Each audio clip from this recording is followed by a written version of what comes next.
और अब बात करेंगे खूनी खेल की। पाबंदी के बावजूद लाहौर में पतंगबाजी का सिलसिला जारी है। फैक्ट्री एरिया में गले पर डोर फिरने से 2 अफराद जख्मी हो गए। माजिद और फकीर हुसैन को अस्पताल में तिबी इमदाद दी गई है। वजीर आला पंजाब ने वाक़े का नोटिस ले लिया है।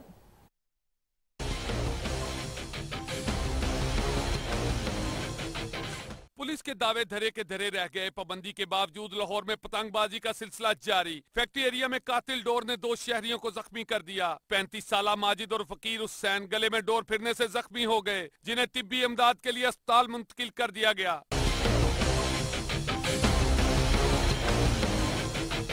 वजीर आला पंजाब उस्मान बुज़दार ने वाकया का नोटिस लेते हुए CCPO लाहौर से रिपोर्ट तलब कर ली। बरहमी का इजहार करते हुए कहा कि पाबंदी के कानून पर सख्ती से अमल दरामद यकीनी बनाया जाए।